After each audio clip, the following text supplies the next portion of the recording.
Darren Mougey was active today. I just got home and finished up the AFC's Roundtable show, and the Jets made 2 trades today, okay? I was in New Jersey yesterday and today to break down everything about the New York Jets at training camp, and then Darren Mougey decides to make 2 trades for 2 defensive tackles, 2 run stuffers. We're going to break it all down in this video, so make sure you guys hit the thumbs up button, but more importantly, let me know your thoughts in the comments of this trade. Are you happy about it? Are you not happy about it? And I misspoke. 2 trades we're talking about, not just 1, 2. So let's get straight into business. Don't forget to let me know your thoughts in the comments. Let's start off with the first one that happened, which was for the defensive tackle from the Cleveland Browns, Jowon Briggs. Now, this is a guy that was a 7th-round pick last year, and he's entering year number 2. He has a rep that you can see right here in the preseason with the Browns. We absolutely dominated. Very low capital the Jets gave up, only giving up basically a 6th-round pick, and we got back a 7. So you're basically moving back from the 6th to the 7th round in the 2026 NFL Draft. For getting a player now on this roster that you can argue is an upgrade, because you look at this Jets team on this position group right here in the defensive tackle room. Quinnen Williams, we all know, all-pro potential, captain of the defense, but outside of that, it's really thin. Byron Cowart has been injured for the past few weeks. Jay Tufele had a breakout against the Packers. Leonard Taylor, he's someone that we're definitely excited for upside, and then it's really no one else, right? Derek Nottie, Mathis, there's no one really that's stepping up and, more importantly, helping this team in the run. Leonard Taylor and Jay Tufele, I think, are good against the pass, but we don't really have pure run stuffers, and if this football team wants to control the line of scrimmage on the offensive side of the ball, they got to figure out a way to control the line of scrimmage on the defensive side of the ball and stop the run. So this move right here for Jowon Briggs, I like it. This was also a teammate of Sauce Gardner back in college. They played together in Cincinnati. A low-risk, high-reward move. Did not give up a lot of capital. I love that move. But the next move is even bigger.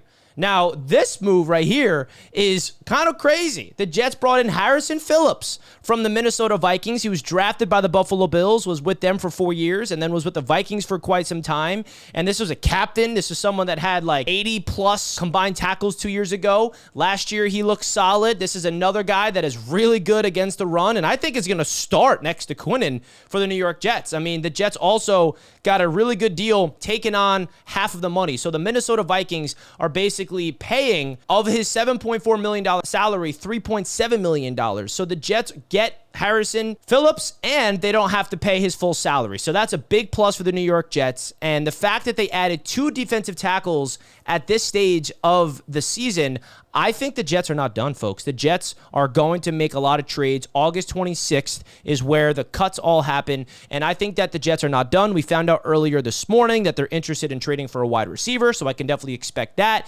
But I want to take the time and give Darren Mougey some credit here, because what Darren Mougey just did with those 2 trades is he realized that we got a weakness here. The coaching staff and the front office all coming together. They're evaluating the tape. They're looking at the preseason film. They're looking at their training camp footage, and they're realizing, like, we don't really have anybody outside of Quinnen Williams that can be a force to be reckoned with against the run. We need to make an upgrade, and that's exactly what they did. And I feel like these are moves right now that good general managers do. They addressed a need right away, right before the season begins, with 2 players that I think are going to make the team, and I think Harrison Phillips is going to be a potential starter next to Quinnen Williams. Like, he's the best defensive tackle on this team now outside of Quinnen, because Byron Cowart, I still think the Jets are excited about him, but he's been injured, okay? And then Leonard Taylor, undrafted last year. I don't know if the Jets have him as like a starter. Jay Tufele, yeah, he had a breakout party against the Packers, but is he really going to be able to do that in the regular season consistently?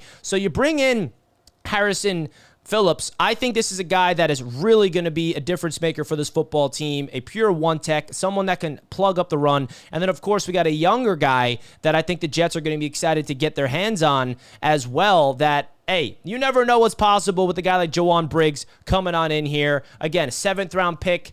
Who knows the type of impact he's going to make, but he's that pure run stuffer for the New York Jets. So I like the philosophy. I like the look that the Jets are bringing on in. You guys let me know your thoughts, and I'm going to finish off the video again by saying the Jets are not done. I think the Jets are going to make a bunch of trades before the season begins, and we shall see. Will it be for a wide receiver? Could it be for another position we're not even thinking about at this point? But the Jets make 2 trades for 2 defensive tackles. Let me know your thoughts in the comments, folks, and I appreciate all the support on Jets Media. Let's go, Jets.